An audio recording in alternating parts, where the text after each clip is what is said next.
presidente Biden tiró un misil a Ucrania. ¿Qué dijo? Le preguntaron una entrevista. Le retiró el misil. Sí, lo explotó porque lo acaba de explotar a Ucrania y a Zelensky. Acaba en una entrevista que le hicieron en CNN, que la hizo para soltar eso y era un viaje. Sí. Que si ya estaba de acuerdo con que Ucrania entre en la OTAN, dice, no creo que esté en las condiciones de que Ucrania esté en condiciones de entrar a la OTAN. Sí. Que después que lo opó, después que lo impulsó, que hizo que lo invitaran en el 2008. Después que le pintó ese escenario de que tirara para adelante, que lo iba a meter la OTAN para poder hacer una guerra por encargo, como lo ha definido. Una guerra por encargo, como lo ha definido un analista. Ahora le retira totalmente después que lo tiene metido en ese charco de sangre. Por es un acto. Entonces digo que no tiene. Que no va para la OTAN. Y lo dijo sobre la base de que él dijo, no podemos comprometer a Ucrania ahora porque un ataque contra un miembro de la Unión sería un ataque contra todos los países. Entonces tendríamos que escalar la guerra con Rusia. Entonces no lo van a hacer. Pero al final ellos como quieren. Por eso la pregunta es, ¿y ellos se enteraron de eso ahora? No, pero la pregunta es, ¿y no son ellos los que están detrás de... ¿Quién ha dicho que Ucrania que está peleando con Rusia? Que no. Es la OTAN y Estados lo que está Unidos. pasando en Ucrania es exactamente con menos sesgo ideológico que lo que pasó en España en 1936-39. Miren. Es una guerra de laboratorio para probar todo. Miren, señores, ya la guerra de Ucrania cumplió su papel. Claro. ¿Y cuál era? Ricardo y yo, ayer, eso salió en Panorama, hacíamos un análisis de eso. ¿Qué fue la guerra de Ucrania? Fue el escenario más importante que crearon las grandes naciones para levantar la economía a partir de el trasvase de impuestos a la industria armamentista.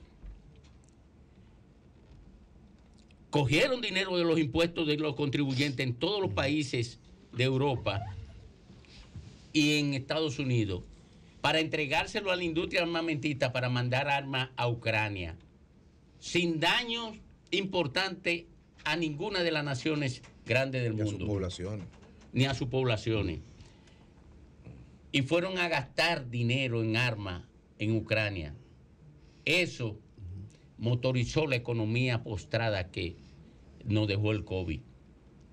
Pero ya la dinámica económica está adquiriendo su ritmo normal. Ya la guerra es innecesaria. ¿Por qué?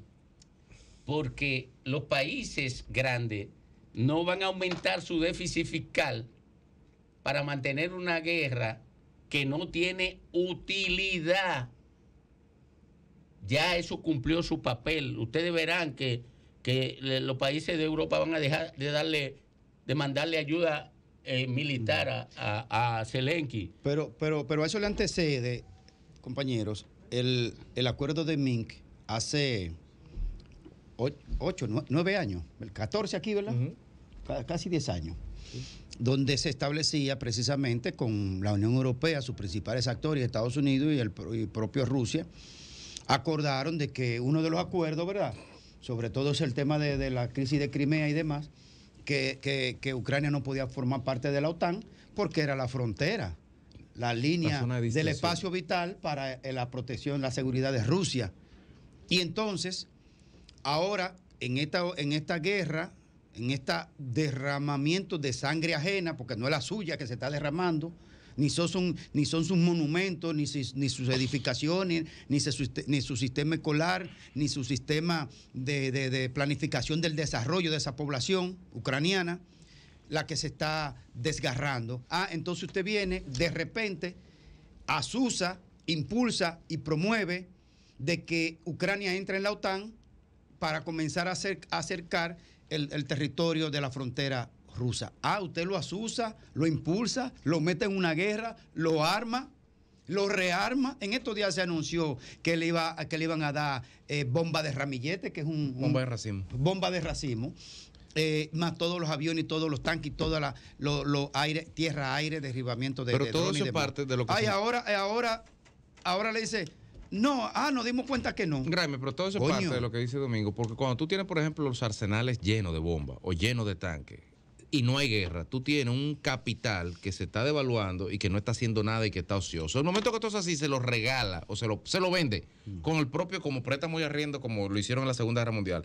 Se lo vende con un préstamo que tú mismo le vas a dar. Desocupas tu arsenal y obliga a tu industria militar a producir para ti de nuevo. Claro. Sí. Ahora mismo, en el frente ucraniano, hay un déficit, por ejemplo, de munición de obús de 110 milímetros, me parece. Y van a tener que pasar 2 años a plena producción para poder reponer los stocks militares. Y el objetivo de eso es simplemente el de siempre, incentivar el complejo militar industrial, tercerizar contratos, contratar nueva mano de obra. Y lo de menos ahí es la geopolítica, lo de la realidad, porque al final de cuentas tú hablas de la expansión de la OTAN como zona de seguridad. Pero Finlandia es parte de la OTAN ya, hace un año. Y la frontera finlandesa está como a 90 kilómetros de San Petersburgo.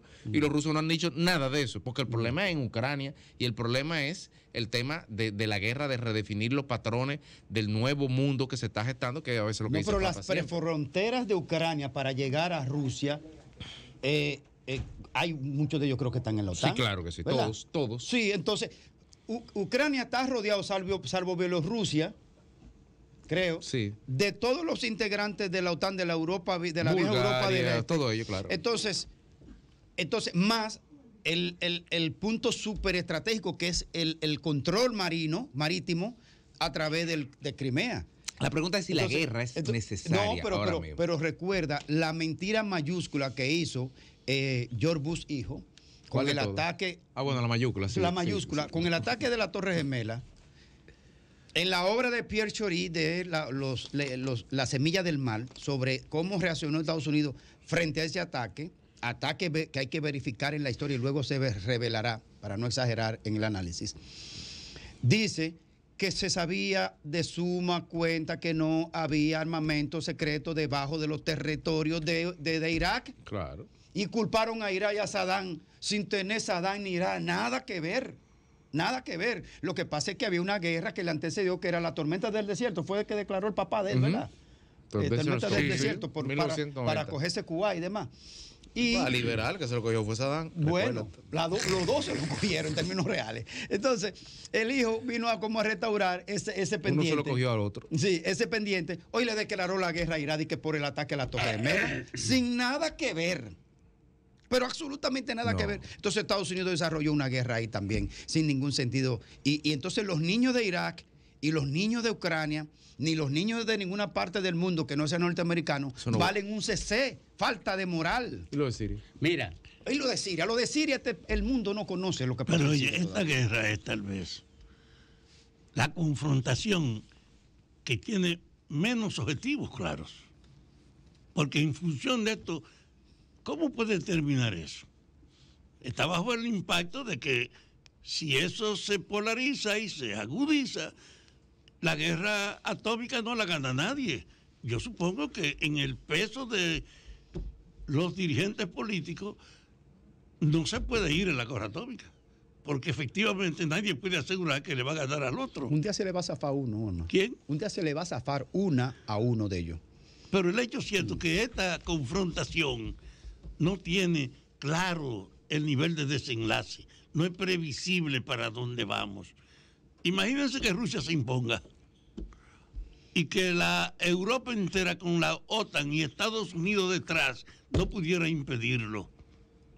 O al revés, que Rusia sea abatida ahora por el peso norteamericano y la OTAN y lo replieguen.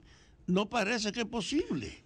Es decir, hay una incertidumbre ahí, que cuando ustedes hablan de que puede ser motivado por la necesidad de reactivar el aspecto fundamental de la economía, que es la producción del momento, puede ser. Pero el hecho cierto es que no hay claridad. Cuando Vietnam, yo estuve en Vietnam después de la guerra, y en Vietnam había una corriente de opinión dentro de los vietnamitas. A pesar de que es el poder más grande del mundo, nosotros tenemos confianza en que podemos derrotarlo. Y ustedes saben que Estados Unidos fue sorprendido. Los vietnamitas hicieron un trabajo subterráneo hacia la capital. Y el día de la victoria fue que sacaron la cabeza de esas herencias que habían hecho subterráneas. Y los Estados Unidos tuvieron que salir del techo de su embajada en un helicóptero para poder irse, porque ellos no estaban contando con esa ofensiva. Ellos no creían de verdad que Vietnam podía derrotarlo y que eso era asegurarse la hegemonía de ellos en todo el Medio Oriente. Pero con este caso de Ucrania, tú no has oído ningún vaticinio, ni nadie diciendo nada. Es un problema que no es fácil prever cómo va a ser. Mire, claro, pero que el curso de la guerra dice para dónde va. Sí. O sea, cada vez es menos el apoyo a Zelensky. La ofensiva ucraniana se hizo algo. Y cada vez es mayor el repliegue del apoyo europeo, claro, sí, a Zelensky. O sea, simple y llanamente, Rusia se va a quedar con lo que tiene y ahí... Crimea va a seguir siendo rusa. Sí, se va a quedar con lo que tiene. Y que le levanten los embargos. Exacto. Ucrania no entrará a la OTAN. No. Porque ya esa guerra no tiene utilidad. Y Rusia garantizará el respeto a la frontera lo ucraniana. Que había con Vietnam ya ni siquiera puede usarse eso como referente. Porque era un combate por la expansión. Era una guerra por la expansión del dominio político apoyado por una corriente ideológica. Ya eso no se está dando en el mundo. La oligarquía rusa es peor que la oligarquía europea, que de los otros países de Europa.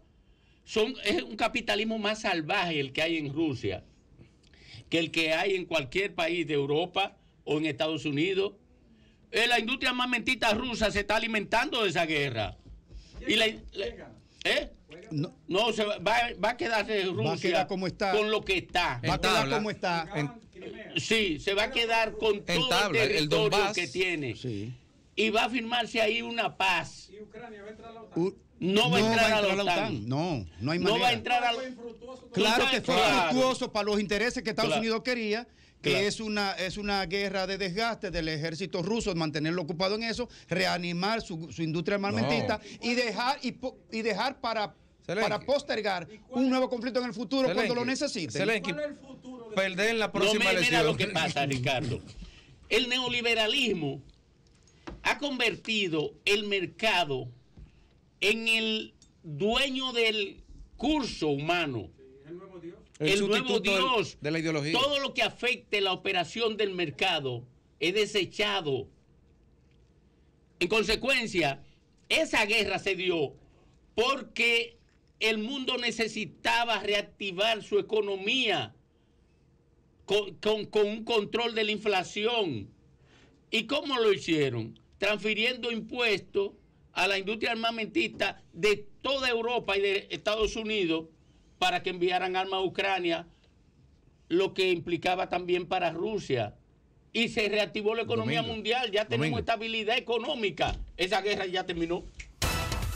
Sol 106.5, con la mayor variedad de contenido, información, entretenimiento e interacción en una sola estación. Cobertura total, disponible para ti en la radio y en las plataformas digitales. Somos Sol 106.5, la más interactiva.